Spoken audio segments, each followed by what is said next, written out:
Guardians of the Galaxy Volume 3 Inches is finally here, and it's once again written and directed by the brilliant James Gunn. This time around, Peter Quill and his team are reeling from the loss of Gamora, but they must rally together to defend the universe and save one of their own. It's a mission that could mean the end of the Guardians if they're not successful. As a fan of the first film, I had high hopes for this one, and I have to say, I was not disappointed. James Gunn has done it again, delivering a film that's both entertaining and emotionally stirring. The film starts off on a somber note, with Rocket walking around nowhere and the team dealing with the aftermath of their recent losses.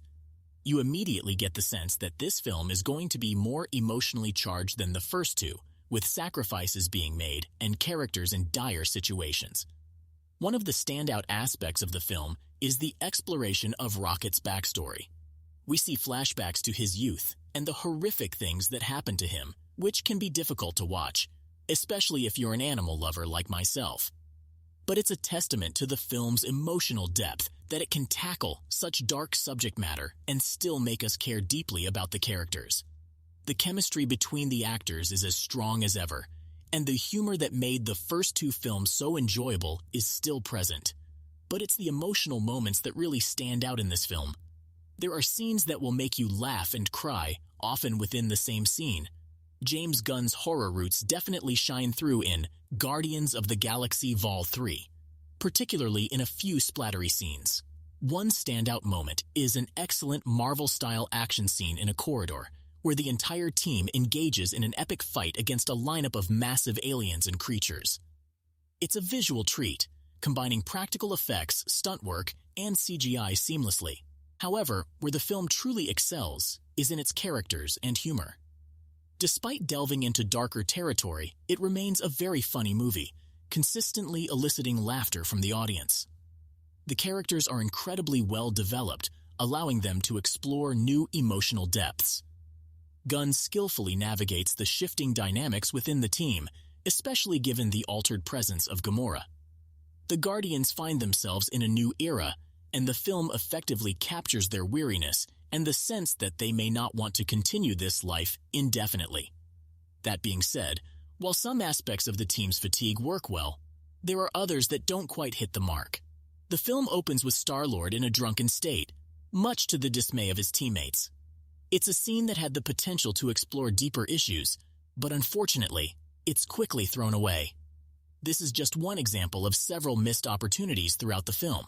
While I enjoyed Guardians of the Galaxy Vol. 3, I have to say that it falls short of being a great movie. However, there are simply too many characters in the film, both on the villain side and the good side. The movie struggles to balance them all, resulting in a disjointed narrative that fails to fully develop some of the characters. One such example is Adam Warlock, played by Will Poulter. He appears in the film to cause chaos, disappears, and then reappears to cause more chaos. His purpose in the movie feels haphazard and underdeveloped.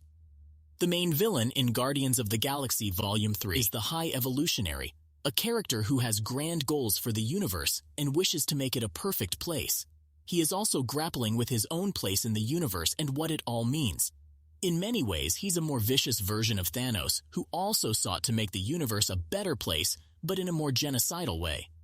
Unfortunately, while the High Evolutionary is certainly cruel and does unspeakable things to weaker creatures, his character lacks depth. In comparison, Thanos was endlessly fascinating and complex.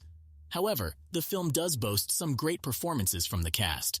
Dave Bautista is amazing as Drax, and Vin Diesel once again brings Groot to life in a way that's both charming and heartwarming.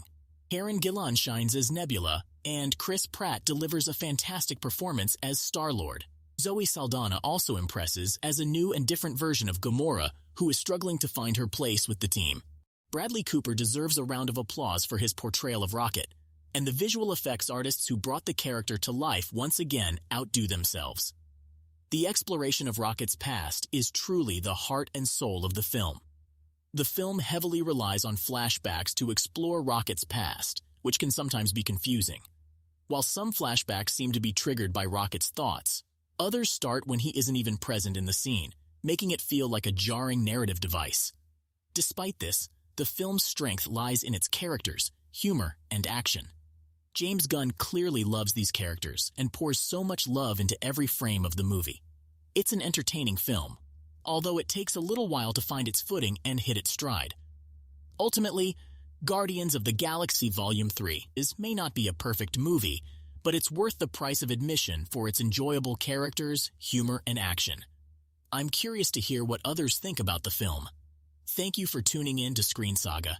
Stay tuned for more videos, and if you enjoyed this review, be sure to like and subscribe for more movie reviews and updates.